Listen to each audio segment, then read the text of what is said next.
Hello. Never say it like that. I know. Welcome to Thursday's meditation and our special Hanukkah edition. Drum roll, please. So, what I'd like us to meditate on is the taste of potato latkes. It's Hanukkah. You know, I have a memory of Hanukkah that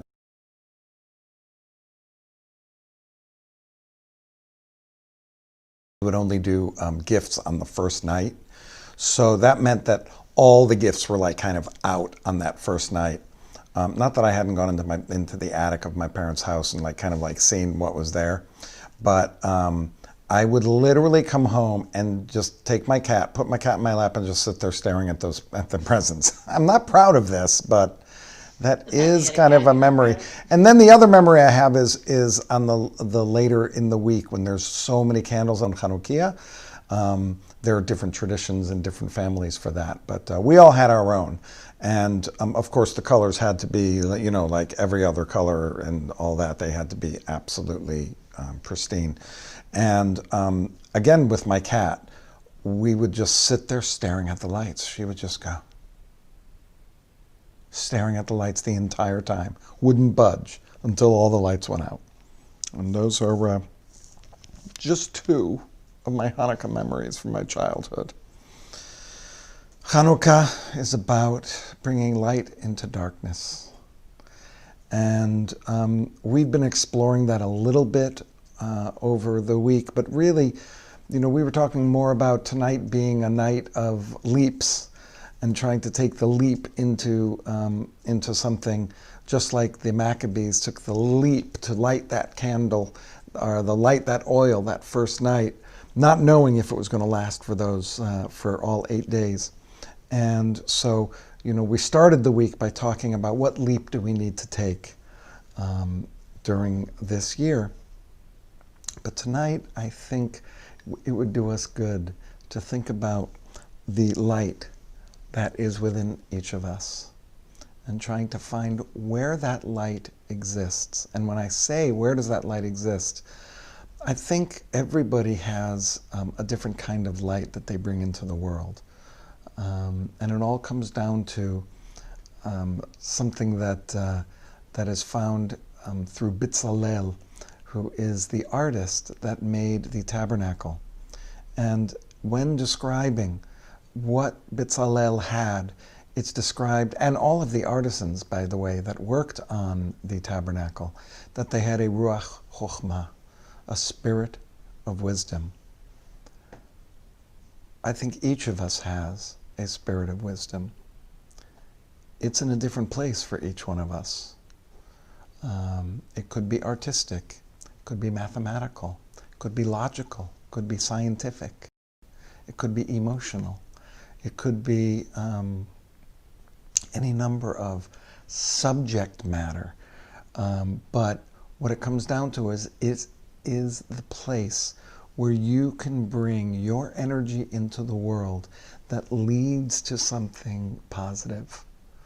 And I say it that way because I believe my business is trying to bring positivity into the world. And all too often people use their Ruach Chokhmah, that spirit of wisdom inside of them, not for goodness and not for light, but for darkness. And I would hope that you, who are joining me this evening, and hopefully join on a regular basis or a semi-regular basis, understand that what we're trying to do is improve our lives, to bring light into us, and in turn to take what's inside of us and bring it out in a positive way in the world, after reflecting, after noticing, and the energy we bring, the power that we bring out into the world from inside of us leads to something that benefits us, but could also benefit other people. And I think that's really the objective.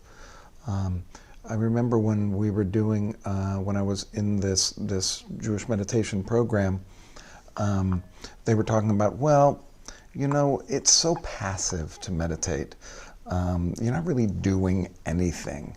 And all you're doing is kind of helping yourself. And I thought that the teacher, I believe it might have been Rabbi Jonathan Slater. It's always good to do B'Shem Omro in the name of the person that said it. It could have been Jordan Bendat Appel, who was our meditation coach during some of those weekends. But I think it was Jonathan who said, the meditation is only effective when it leads you to act in the world.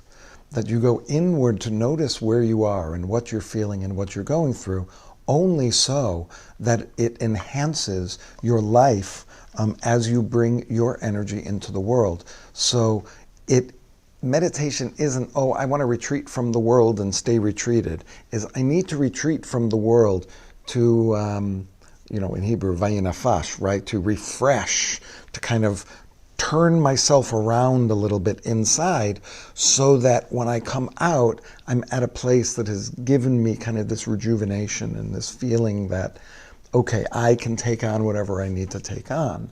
Instead of just, I'm going, and then I'm going to take this on, and then I'm going to go, and I'm going to take this other thing on. It's I'm going, I'm pausing. And now I'm ready to take on whatever comes in front of me. And then I keep going, and then I pause, take stock, notice.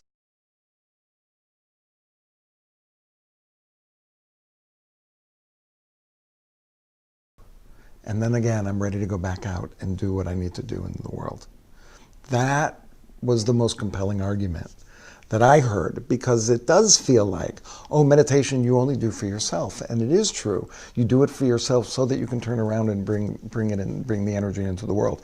By the way, even if that means that your reactions to what happens to you when you aren't as extreme, that it kind of helps those people around you to live as well, which is an example that my family pointed out to me.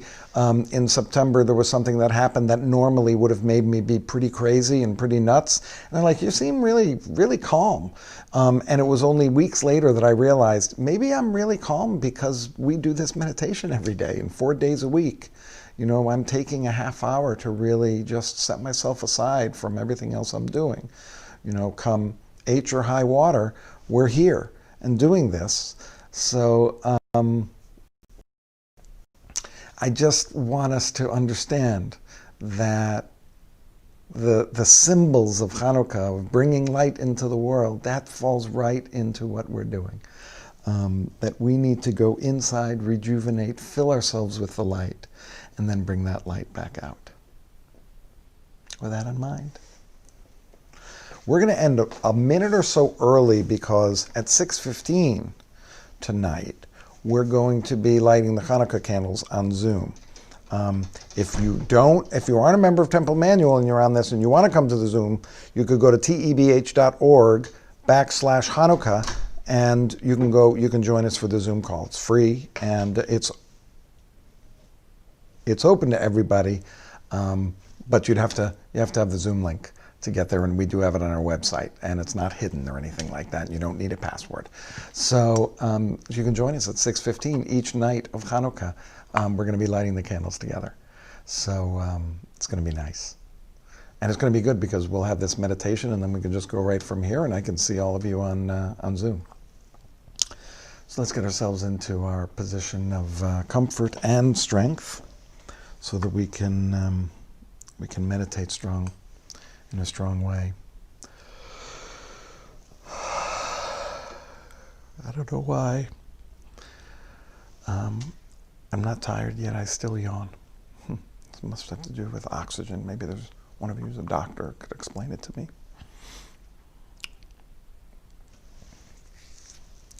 Remember, we're just breathing, concentrating on our breath, not fixing it.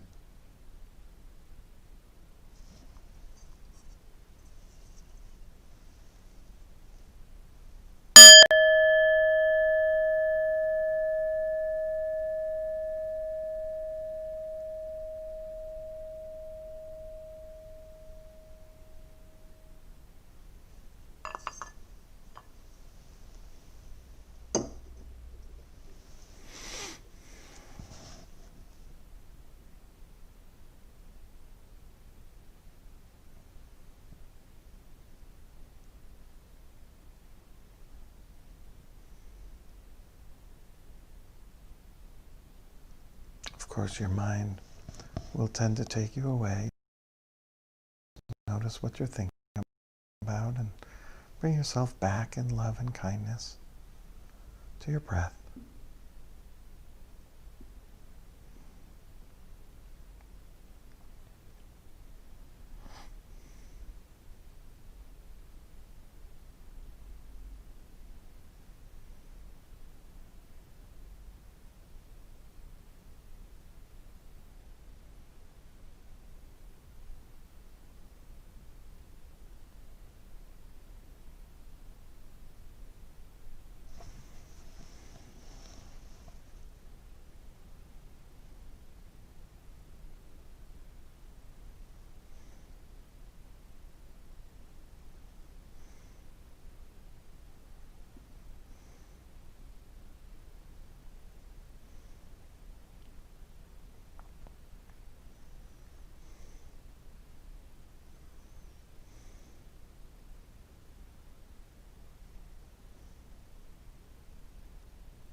In the last 5 minutes or so that we have left,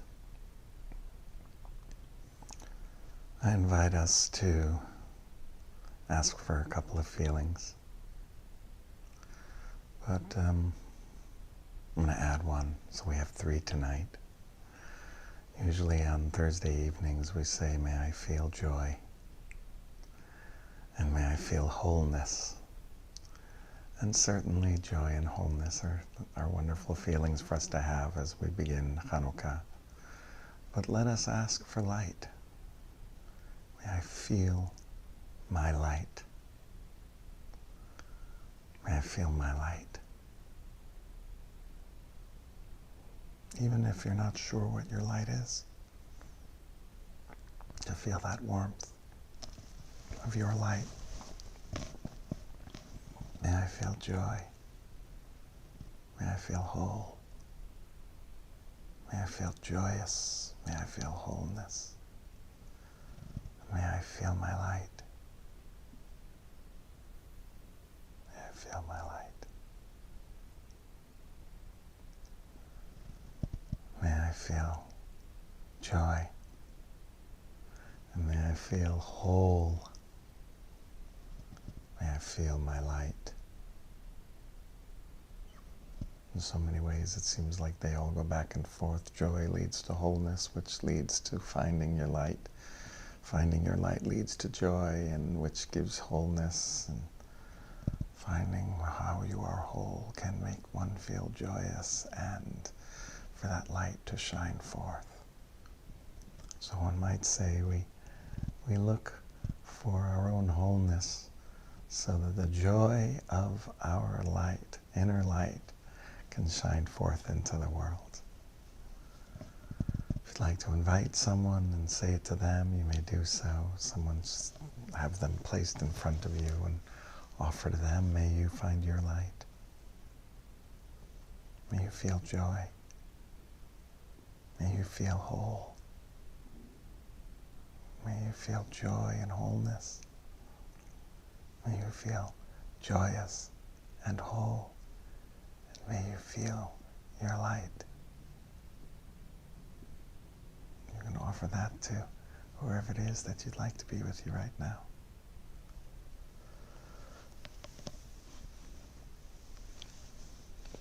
So take several breaths to just offer it to this person.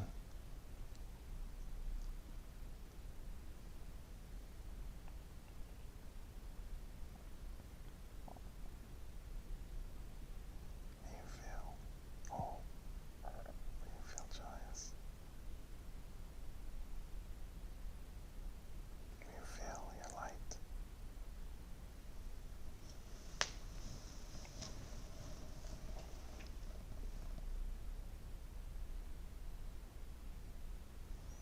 And then if you'd like to bring it back to yourself, may I feel joy. May I feel wholeness. May I feel my light. May I feel joyous and whole. May I feel my light.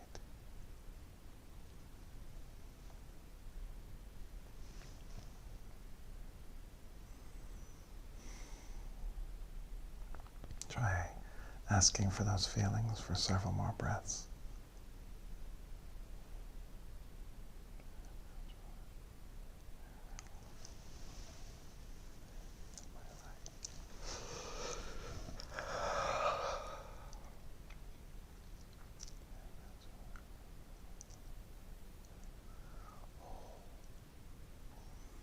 And as our meditation comes to an end, let's just finally go back to our breath.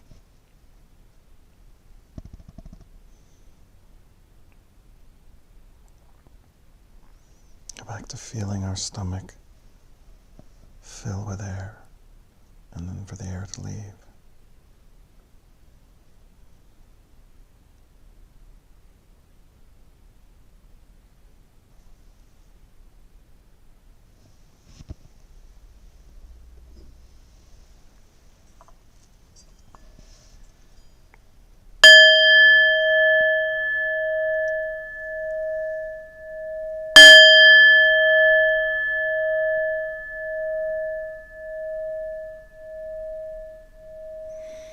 So nice of you to join today. I hope you have an amazing first night of Hanukkah. I hope here together you were able to find stillness and peace. May you be filled with your light, and may you feel that light. May you feel joyous, and may you feel whole. I hope you have a wonderful first night of Hanukkah. Maybe I'll see you in about 15 minutes on our Zoom call, and if not, have a wonderful night, eat some latkes, and then we'll see you again on Monday. Take care.